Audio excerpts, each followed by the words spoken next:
Here is your bike. I've got it connected to the computer. We are just gonna walk right in here. I'm gonna take this right from the top. Sorry about the reflection of the lights in the ceiling.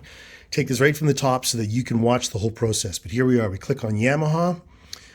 We go to F for FJR. There it is, the AE. That's your bike. Then we go to immobilizer. It is not petrol injection, and it tells us what cable we should be using. That is the AP59, and I'm using that cable. Confirm. Turn that off. Go to start.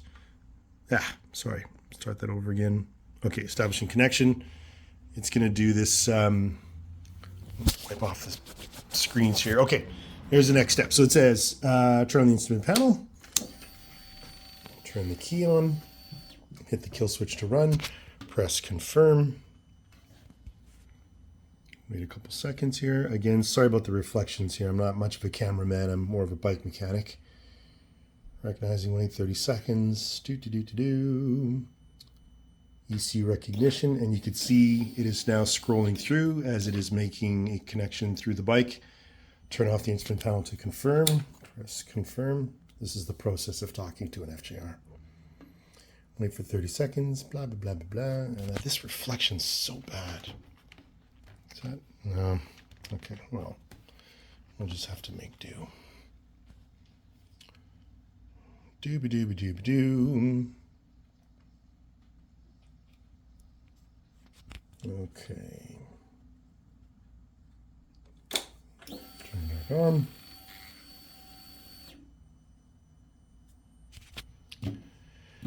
Shooby-dooby-doo-ah. Here it comes. Oh, excellent. All right.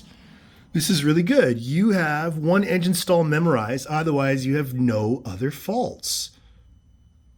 Fucking A, dude. That's great. I'm so sorry that the focus on this is not as... Let me wipe off the fingerprints. I'm so sorry the focus on my camera isn't as good as it could be. Yeah, so you've just got the one. Oops. Don't fall off the bike. And engine stall 245. Press confirm. We're just going to clear this. We're going to go to activations. We're going to go to error clearing. The focus. God damn it. Sorry. Error clearing. We go to start. Error cleaning. Yes. Confirm. Errors deleted. Yes. Confirm. Okay. Then we go back to faults. And now, as it was stored in yellow before, now it's in green. This is really good. This means that your bike is in good nick. Here we are on the perimeters. Nothing is happening because the bike isn't running, so we're going to start it up.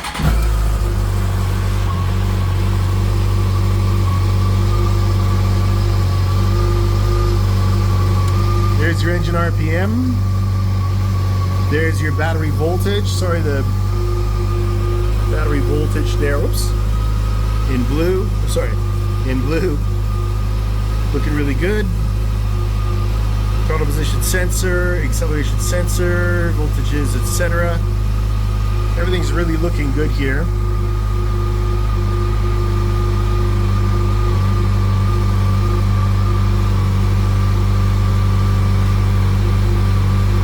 Fault number is 0. Okay, great. All right, sir, we are in good condition here. Your bike's not in miles per hour. It's in kilometers, but my computer is in miles. That's why it's showing up in miles, but it isn't. We're gonna go back to faults. Everything is clear. I'm gonna back out of here. And we're just gonna go into bulletins just to make sure. Hold on, I'm just gonna pause the video. Hold on. Okay, I didn't pause there for a second, but I just went through this sub-menu just to see to that everything is tickety-boo. Your bike is absolutely green light. Love it. Just finishing off this video now. Just did the rear brake oil. It was 97% pure, which on the tester is a pass, but seeing as though the front brake oil was an absolute fail, like right off the charts, I'm replacing that. I'm just about to do your master cylinder clutch oil here, and I just wanted to show you the color of it, which is wow. And then this is absolutely a fail. So I'll be changing this as well. Empty the reservoir. You can see at the very bottom, there's obvious sludge. I don't know how well you can see that, but there's obvious sludge down there. I'm going to clean all that out. So there it is clean, and where's the oil? Here is the color of the clean oil as it goes in, just to sort of give you a before and after of how nice and clean this oil is compared to what came out of there. And now I'm going to go through the process of bleeding it, which I can't do on camera because I need both hands.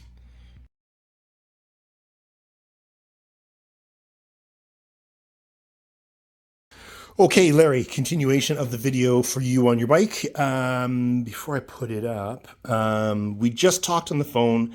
I mentioned to you that I've changed the clutch oil, master cylinder, bled that. Also bled your front and rear oils. They were filthy, blah, blah, blah.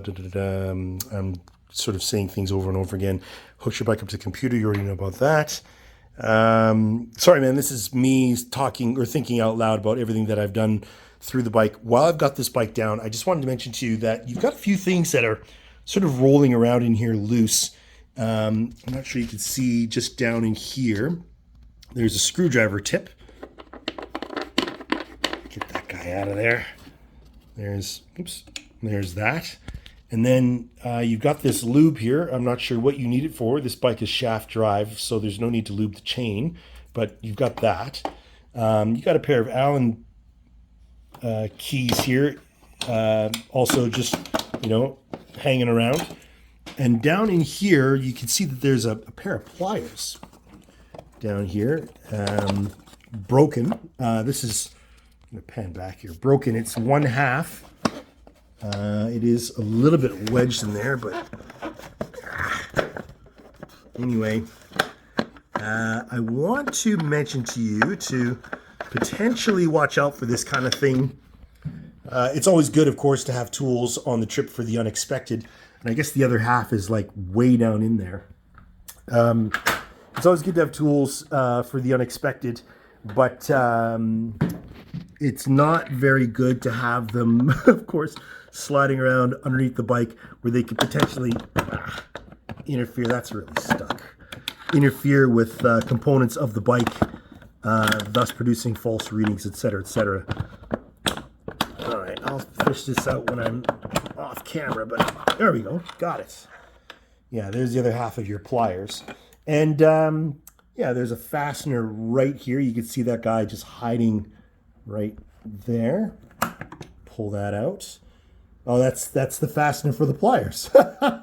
Okay, so that's somewhat consistent. So all that's missing from that little screw would be the nut that would hold the two pieces of pliers together. Anyway, so you got some bits and pieces here that I'm going to recommend that you bundle them up and put them in a tough little bag or pouch or something so that it doesn't potentially cause issues or get caught or maybe even drop down through the bike and get flung out at your buddies behind you. This one's good in snogging, but lighter is, I'm going to say, pretty close to not secured. So, okay. Anyway, there's that. All right. Let's get on with this. So did the brake oils and stuff. Told you about the engine oils. Putting the bike up here. All right. Pause the video. Found my flashlight. Okay. Brake pads are looking at about 85 to 90% life left, wearing evenly on both sides and looking really good.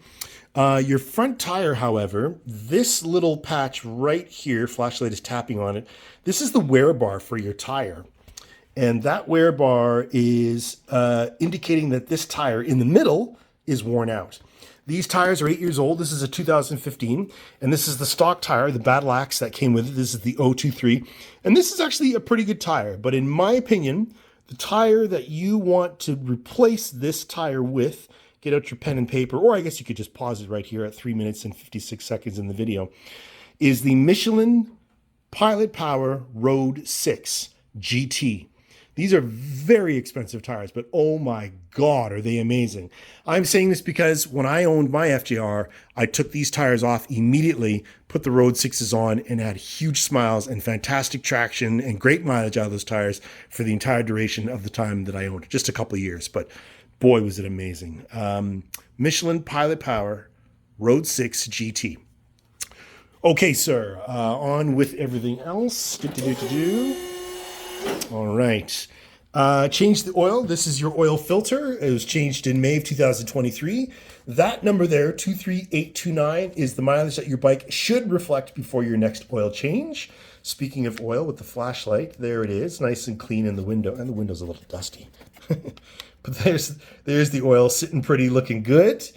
Shifter linkage, shifter linkage, foot peg, side stand, all of it feels secure. Rear tire. Rear tire is definitely sort of, I'm going to say, wearing better in different ways than the front tire was, but overall not particularly good. I want you to take a look at the top of the frame. We talked about this on the phone, and that this tire is showing some lumps and some scallops in the way that it's being used, or in the way that it's wearing, pardon me. This is also 2015. The wear bars are not as visible, but that's it right there in red.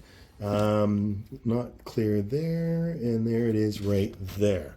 So yeah, a little bit more mileage of wear on this particular tire, but overall it is not wearing very evenly, very smoothly. I'm not sure if you could sort of look at that taper. It should be nice and round and supple like a woman's breast with no lumps. These raised edges are, yeah, here you can really clearly see what I'm talking about there. These raised edges are basically the tire scalloping in a way from the way that you ride the bike. Moving right along, rear brake pads, looking good, lots of life. If I can get down in here, can't really get it on the flashlight, but there they are, looking good, wearing evenly. I like the sight of that. No issues there. Can't see it because the reservoir is behind this cover, but I also bled the rear brakes and the ABS pump, which is all right in this area. Got that taken care of. You and I already talked about the steering bearings on this bike, and to sort of put a finger on them or a flash on them, the steering bearings are right inside here. So you've got a set of bearings up here, and then down below, can't really see it in video, but down below, below the triple clamp, which is this thing the flashlight is touching right now, there's another set of bearings in there. So two sets of bearings, and basically the entire front end of the bike comes off. The plastic stays on, but all the forks, the front wheel, the handlebars, all that comes off, and we change the bearings so that the bike steers very, very neutrally and beautifully the way that it should. And more importantly, it doesn't wear out the tires prematurely. These tires do need doing, in my opinion.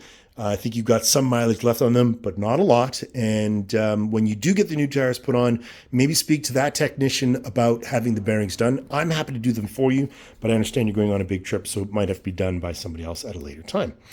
And that is it, my friend. Your bike is ready to go. We've cleared the codes. We've changed the oils. We have inspected the tires, the brake pads.